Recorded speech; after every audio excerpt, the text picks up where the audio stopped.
कुरान में अल्लाह ताला ने फरमाया, इज़ा नूदिया लिस्सलाती मिन यौमिल जुमुअती फसऊ इला ज़िक्रिल्लाह, जब जुमे के लिए मुअज्जिन अज़ान देने लगे और बुलाने लगे, पुकारने लगे, अल्लाहु अकबर अल्लाहु अकबर, जब जुमे की अज़ान की तरफ तुम्हें बुलाया जाए, जब जुमे की नमाज के लिए तुम्हें बुलाया जाए, इज़ा नूदिया लिस्सलाह, जब नमाज के लिए तुम्हें आवाज दी जाए, यानी अज़ान की आवाज आए, फसऊ इला ज़िक्रिल्लाह, तो तुम चल पड़ो। कहां? अल्लाह के जिक्र की तरफ। देखिए यहां जिक्र कहा, अल्लाह के जिक्र की तरफ, यानी जुमे की नमाज के लिए। जिक्र से मुराद नमाज। यहां अल्लाह ने क्या कहा? वमन अरज़ान जिक्री, ये चीज जो हम तुम्हें आपको सुनाने जा रहे हैं, ये ऐसी चीज है मेरे भाइयों जो आपने अब तक नहीं सुनी होगी मेरी जबान से, अब तक इस इलाके में। सुनिए इसको, आज मैं अपने अंदाज में आपको सुना रहा हूं और बहुत काम की चीज है। आपको जाना होगा तो चले जाइए, लेकिन इस एराज को और जिक्र की बात को सुनने के बाद आप जा सकते हैं, आप जिसको जहां जाना, लेकिन ये सुन लीजिए, वमन अरज़ अन जिक्री, जो जिक्र से नमाज से मुंह मोड़ेगा, एराज करेगा, हम उसकी रोजी को तंग कर देंगे। अल्लाह ने कहीं नहीं कहा कि हम उसकी रोजी बंद कर देंगे। क्या बेनमाजियों को रोजी नहीं मिलती है? मिलती है, लेकिन अल्लाह कहता हम उसकी रोजी को तंग कर देंगे। तंग करना जानते हो? बहुत रुपया आएगा मेरे पास, लेकिन आने के बाद रुकेगा नहीं मेरे पास। अचानक मेरे पास 1 लाख रुपया आया, 2 दिन में ख़त्म। मौलाना क्या पैसा तो आता है लेकिन रुकता नहीं है, क्यों? कभी बेटा बीमार, कभी बीवी बीमार, कभी बच्ची बीमार, कभी ये बीमार। इसी को कहते हैं तंग करना। हम तुम्हारी रोजी को तंग कर देंगे, पैसा आएगा लेकिन रुकेगा नहीं। यह है रोजी को तंग करना। अब जा रहे हो झड़फुक्कों के पास। झड़फुक्का समझ रहे हो ना? मौलवी, मौलाना साहब क्या बरकत नहीं हो रही घर में? क्यों नहीं हो रही? पता नहीं मौलाना साहब, पता लगाओ। पैसा तो बहुत आता है लेकिन रुकता नहीं है। मौलाना साहब बेचारे वो क्या पैसे को रोकेंगे? अगर मौलवियों के पास पैसा रोकने की कोई दुआ होती तो बेचारा 5000 रुपये में मस्जिद में नमाज क्यों पढ़ाता? 2, 4, 5 हजार रुपए के लिए जलसा क्यों करता? ये हमारी अकल है। सोचो, मैंने फिर कहा सोच बदलो, सोच बदलो। तुम मौलवियों से तावीज ले रहे हो। अरे मौलवी के पास तो खुद बेचारे के पास इनकम नहीं हो रही है। मौलवी खुद बददुआ दे रहा मदरसे के सेक्रेटरी को, खुद तो कमाता है 1 लाख रुपया, हमको दे रहा 5000 रुपया। एक मौलवी साहब तो मस्जिद में दुआ कर रहे थे खुतबा देने के बाद, अल्लाह जितनी तनख्वाह हमारी उतनी मस्जिद की सेक्रेटरी की कर दो। अब कोई आमीन ही नहीं बोल रहा, मस्जिद का सेक्रेटरी भी आमीन नहीं बोल रहा। भाई क्यों नहीं बोलता? बोल। नहीं साहब तब तो बर्बाद हो जाएंगे। मौलाना साहब दुआ कर, अल्लाह मेरी रोजी रोटी में बरकत दे, बोल आमीन। यानी 5000 रुपए में आमीन हो रही है। और जब वो मौलवी दुआ करता, अल्लाह मदरसे के सेक्रेटरी की, मस्जिद के सेक्रेटरी की, सबकी उतनी तनख्वाह कर दे जितनी मेरी, तो कोई आमीन नहीं बोलता। इससे आप अंदाजा लगा सकते हैं कि आपको कितना डर है।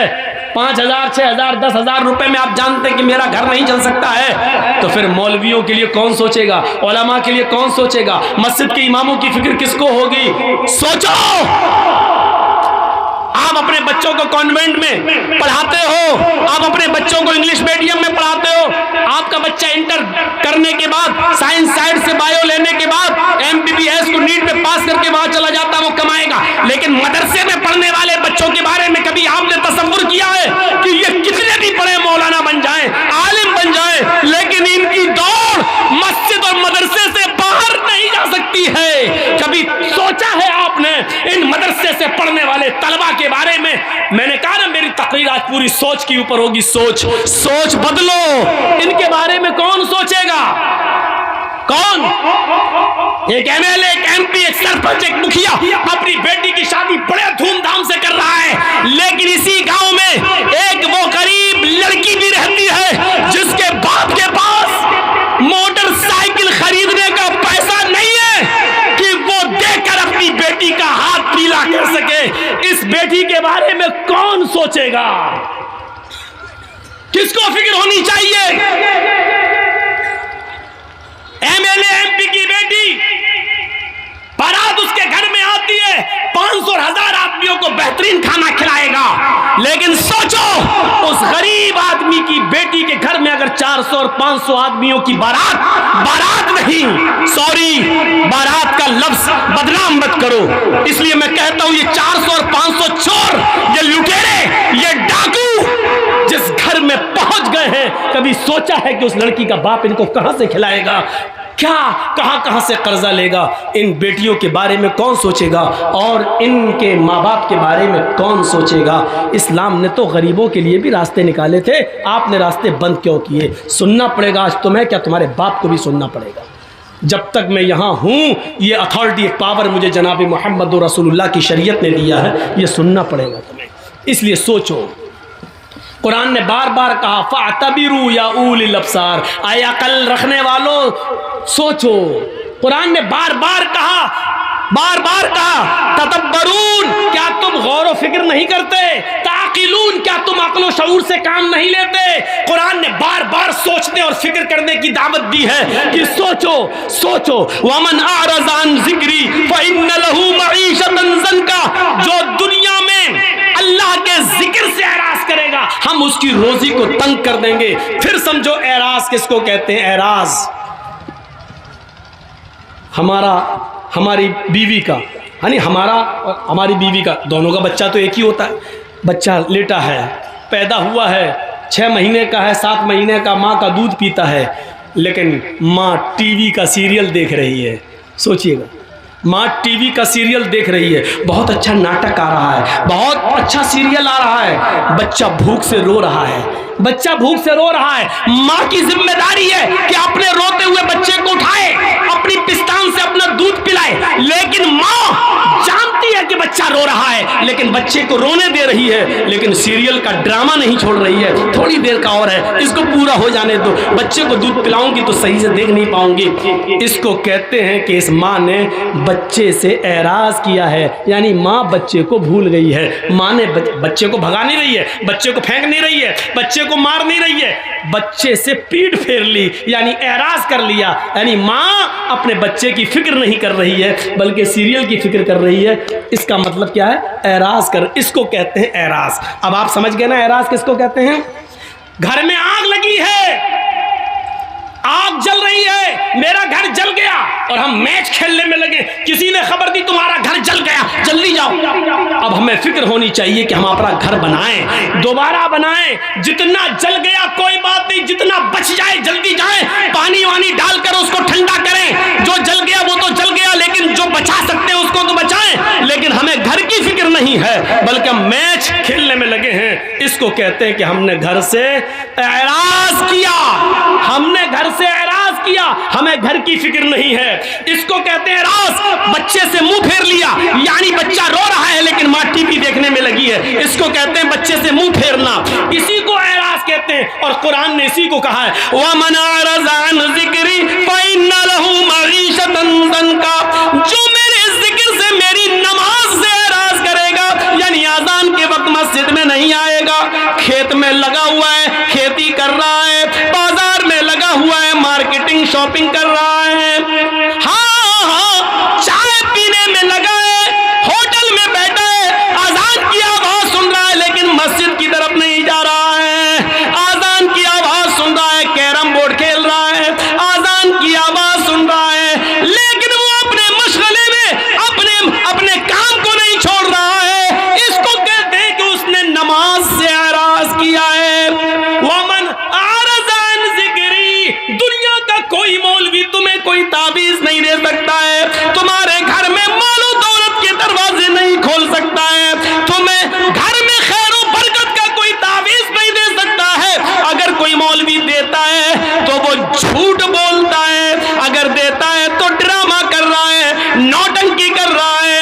अल्लाह ने पहले ही कह दिया, जब तू मेरे जिक्र से, नमाज से मुंह मोड़ेगा तो हम तेरी रोजी को तंग कर देंगे। अब तू चाहता है कि हमारे घर में खैर और बरकत हो, अगर तू चाहता है जो कमाता है वो पैसा रुके, तो नमाज को पाबंदी के साथ अपने वक्त पर पढ़ना शुरू कर दे। जब तू अल्लाह के जिक्र का ख्याल रखेगा, नमाज का ख्याल रखेगा, तो तेरी रोजी में तंगी नहीं आएगी, तेरी रोजी में बरकत होगी। ये इलाज बताया है अल्लाह तबारक व तआला दे, रोजी में बरकत का, जा रहे हो कठमुल्लों के पास, ये तुम्हें क्या देंगे? जो खुद 5-6 हज़ार रुपए महीने पे बेचारे नमाज पढ़ाने वाले, वो आपसे और ले लेंगे। 100 रुपए दो, हमने तुम्हें तावीज़ दिया है। 51 रुपए दो, 101 रुपया दो, हमने तुम्हें इतना अच्छा, इतनी मेहनत करके तावीज़ बनाया। उनका तो रोजी रोटी इसी पे चली रही है, वो तुम्हारे घर में रोजी और रोटी के दरवाजे क्या खोलेंगे? वमन अरज़ा अन ज़िक्री, अब सुनिए अल्लाह के जिक्र से एराज़ करने वालों का अंजाम क्या होता है। नमाज को नमाज के वक्त पे न पढ़ने वालों का अंजाम क्या होता है, वो भी सुन लीजिए। सन 1995 की बात है, 1995 की तकरीबन। सुनिएगा गौर से, ये वाक़या हमारे और आपके दिलों को झंझोड़ देगा। ये बात कब की है? सन 1995 की, 1995। 21 साल ये, 5 वो, तकरीबन 26 साल पुराना वाक़या मैं बता रहा हूँ। सुनिए, गाजियाबाद से बाई रोड की बात कर रहा हूँ, बाई रोड, जब आप लखनऊ से कटते हुए, बरेली होते हुए, मुरादाबाद होते हुए जब आप गाजियाबाद जाएंगे, और गाजियाबाद से जो सड़क दिल्ली की तरफ गई है, बीच में एक एरिया है, गांव है, उसका नाम है लोनी। मशहूर जगह है लोनी, मुसलमानों की बस्ती है, काफ़ी मुसलमान उसमें रहते हैं, बहुत अमीर और पैसे वाले लोगों की बस्ती। उस बस्ती में, लोनी के अंदर, 2 सगे भाइयों की शादी होना थी। दोनों सगे भाइयों की शादी, और जिस गांव में बारात जाना थी वो एक ही गांव है। एक ही गांव में लड़कियां अलग अलग थी, लेकिन बारात एक ही गांव में जाना थी। तो शादी से, जैसे कल सुबह बारात जानी है, कल दोपहर में या 4 बजे के बाद, असर के बाद बारात जानी है, तो एक रात, यानी उससे एक रात पहले इन दोनों नौजवानों ने सोचा कि इस रात को रंगीन बनाया जाए, खेल तमाशा किया जाए। तो ये दोनों नौजवान दिल्ली से कुछ तवाइफों को लेके आए। अब तवाइफ तो नहीं बताना पड़ेगी, वो तो समझते ही है। तवाइफों को लेके आए, और वो तवाइफ गाड़ियों से लाई गई, यानी इस आदमी ने अपनी गाड़ी से बुलवाई। पैसे वाले लोग थे। ईशा की नमाज, अजान के बाद, नमाज के बाद दौर चलता है शराब का, दौर चलता है नाच और गाने का। इस लड़के ने अपने यार दोस्तों को बुलाया, दोनों लड़कों ने अपने घर में दावत दी। मिनट मिनट पर चाय बनी, मिनट मिनट पे शराब आ रही है, मिनट मिनट पर दौर चल रहा है, और वो तवाइफें नाच रही हैं, डांस कर रही हैं, अपने जिस्म की नुमाइश कर रही हैं, गाना गा रही हैं, और देखने वालों की आंखों को ठंडा कर रही हैं अपने जिस्म को दिखा दिखा कर। ये नाचो गाना इतनी देर चलता है, इतनी देर चलता है कि टाइम का पता नहीं चलता। वहां फजर की अजान की आवाज आने लगती है। इन दोनों लड़कों के घर से लगी हुई मुश्किल से 300-400 कदम की दूरी पर मस्जिद है। उस मस्जिद से मुअज्जिन ने अजान देना शुरू कर दिया, अल्लाहु अकबर, अल्लाहु अकबर। ये फजर की नमाज का वक्त है। ये वो वक्त है कि चिड़ियां भी अपने घोंसलों में उस वक्त बेदार हो जाती हैं और चहचहा कर ची ची बोलते हुए अपने रब की तस्बीह बयान करती हैं। युसब्बिहु लिल्लाहि मा फिस समावाति व मा फिल अर्ज़। सुबह के दरख्तों के पत्तों की से चलने वाली हवा भी अल्लाह की तस्बीह बयान करती है। आसमान से उतरने वाली शबनम और ओस के कतरे भी अल्लाह की तस्बीह बयान करते हैं। कायनात की हर शय अल्लाह की हम्द सना बयान करती है। और ये वो वक्त है फजर की नमाज का कि अल्लाह के नबी ने फरमाया कि मेरी उम्मत का जो भी आदमी, जो भी मुसलमान, जो भी मुझ पर ईमान लाने वाला फजर की नमाज के वक्त उठेगा और जमात के साथ फजर की नमाज पढ़ेगा, और फजर की नमाज पढ़ने के बाद फिर वो जो भी मेहनत करेगा, जो मजदूरी करेगा, अल्लाह रब्बुल आलमीन उसके रिस्क में बरकत देगा, अल्लाह उसके लिए रोजी के दरवाजे खोल देगा, उस आदमी को कभी भूखा नहीं सोने देगा, उसको फिक्र फाके की कभी नौबत नहीं आएगी। ये नबी अकरम का फरमान है।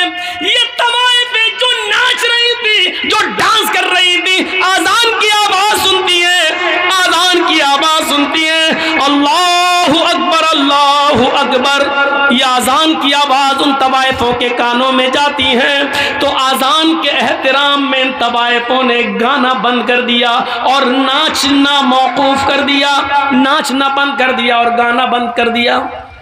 खामोश हो गई, न नाच रही है न गा रही है। इन दोनों लड़कों ने देखा कि इनके पायलों की छनकार रुक गई है, इनके पैर जो अभी जमीन पर थरक रहे थे वो रुक गए हैं, मुंह से सुरीली आवाज में जो गाने की आवाज आ रही थी वो गाने रुक गए हैं। तो इन दोनों नौजवानों ने कहा, क्या हुआ?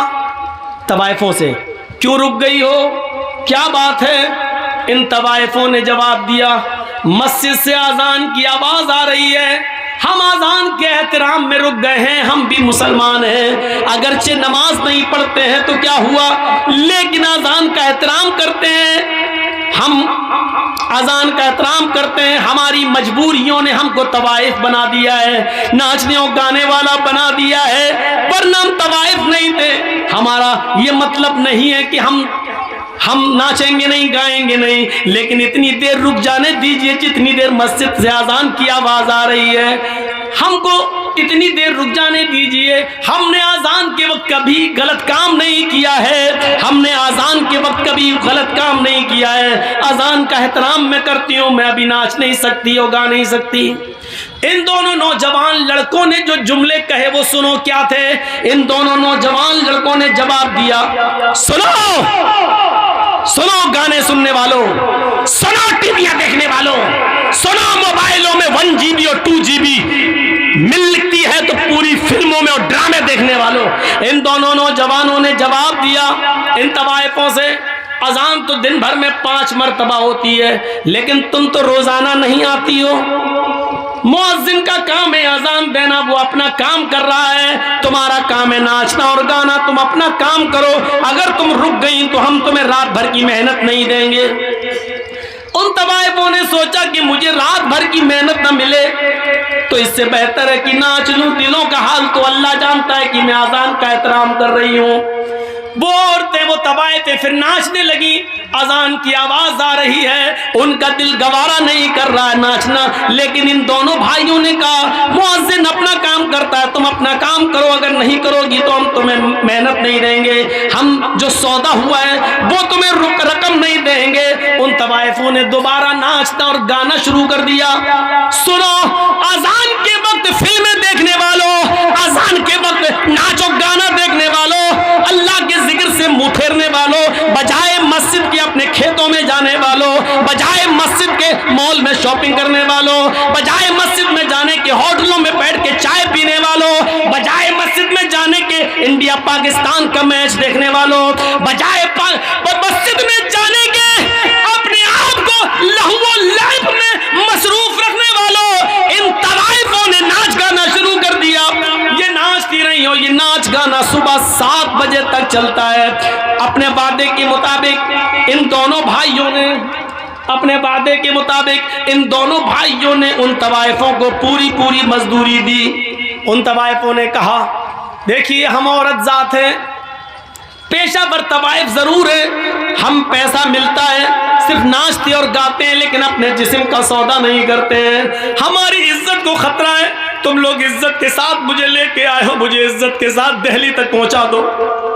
इन दोनों भाइयों ने सोचा कि चलो लौंडी से दिल्ली है ही कितना दूर, हम इनको पहुंचा देते हैं, फिर वापस आ जाएंगे, 2 बजे के बाद तो बारात जाना है, अभी तो जाएगी नहीं, हम इनको छोड़ के वापस आ जाते हैं। दोनों भाई उन तवाइफों को पहुंचाने जा रहे हैं, तवाइफों की गाड़ी आगे चलती है और इन दोनों भाइयों की गाड़ी पीछे चल रही है। तवाइफों की गाड़ी आगे चलती है, तवाइफ तवाइफों का जो ड्राइवर था वो थोड़ा होशियार था, इसलिए उसने बहुत होशियारी के साथ गाड़ी को मोड़ मार कर निकाल लिया। लेकिन सामने से आने वाले ट्रक ने इन दोनों भाइयों की गाड़ी में ऐसी टक्कर मारी कि इन दोनों भाई की गाड़ी कई हिचकोले खाने के बाद काफी दूर गिरती है, एक खेत में गिरती है। आनन फानन लोगों की भीड़ जमा हो जाती है। किसी तरह कार का, गाड़ी का ढक्कन खोला जाता है, उसकी खिड़की खोली जाती है, उसकी विंडो खोली जाती है। लेकिन दोनों भाइयों की लाशें इतनी बिगड़ चुकी हैं, इतनी खराब हो चुकी हैं कि पहचान से बाहर है कि बड़े भाई की लाश कौन सी है और छोटे भाई की लाश कौन सी है। पहचान नहीं, पहचान से दूर है। ऐसी टक्कर होती है ट्रक से कि गाड़ी दूर गिरती है, बड़ी मुश्किल से ढक्कन खोला गया। बस करो भैया, पी लेना बाद में चाय यार, हम इनको मना कर रहे हैं, पीछे से आप बोल रहे हैं। दोनों भाइयों की गाड़ी खिड़की खोली जाती है, जब खिड़की तो लाश पहचानने में नहीं आ रही है कि बड़े भाई की लाश कौन सी है, छोटे भाई की लाश कौन सी है। इन दोनों लाशों को उठाया गया है, पोस्टमार्टम के बाद माँ बाप के हवाले किया गया है। जरा इस अंजाम को नौजवानों कभी सोचा है आपने? सोचा है आपने? 2 बजे के बाद इन दोनों की बारात जाना थी, लड़की वाले के गांव में, लड़की के गांव में, लड़कियों के गांव में इन दोनों की बारात जाना थी। जरा सोचिए, फिर हम वहीं आएंगे, सोचिए हम वहीं आएंगे, आपको बार बार वहीं ला रहे हैं, सोचिए। अभी इन दोनों की बारात लड़कियों के गांव में जाना थी, अब बारात नहीं जा रही है, अब इनका जनाजा कब्रिस्तान की तरफ जा रहा है। थोड़ी देर में कहां से कहां तब्दीली आ गई, चेंजिंग देखिए। अभी 2 बजे के बाद, 4 बजे के बाद, मगरिब के बाद इनकी बारात लड़कियों के गांव में जाना चाहिए, लेकिन अब इन दोनों लड़कों को गांव में नहीं बल्कि कब्रिस्तान ले जाया जा रहा है। अभी कुछ देर के बाद इन दोनों लड़कों को लड़की के माँ बाप की तरफ से मिले हुए कपड़े पहनना थे, सेहरा पहनना था, दूल्हा बनना था, इनको नए कपड़े पहनना था। लेकिन थोड़ी देर में अब इनको नए कपड़े नहीं बल्कि नया कफन पहनाया जा रहा है। तसव्वुर कीजिए, फिर कहता हूं सोचिए, अभी इनको कपड़े पहनना थे नए, लड़की के माँ बाप की तरफ से मिले हुए कपड़े पहनना थे, लेकिन अब बाप की तरफ से इनको कफन पहनाया जा रहा है। मेरे भाइयों जरा सोचिए, अभी थोड़ी देर के बाद इनको शादी के मंडप पे बैठना था, वही मौलवी है जो अभी थोड़ी देर के बाद इन दोनों का खुतबा निकाह पढ़ाना था उसको। या अय्युहल्लज़ीना आमनू तक़ुल्लाह हक़्क़ तुक़ातिह या अय्युहन्नासु तक़ू रब्बकुम या अय्युहन्नासु तक़ू, ये तब दुआएं पढ़ना थी उसको।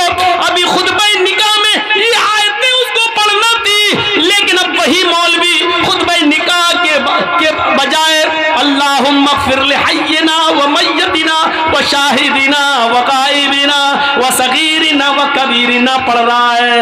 आपने सोचा है, आपने कभी गौर किया है, ये है अल्लाह के जिक्र से एराज करने का अंजाम। वमन अरज़ अन ज़िक्री फ़इन्न लहू मईशतन ज़ंका। कितनी खामोशी के साथ सुन रहे हैं अभी आप, ऐसा लग रहा है जैसे सरों पे कौवे बैठे हों। मौलाना साहब बात तो बड़ी अच्छी कर रहे हैं, लेकिन अभी देखिएगा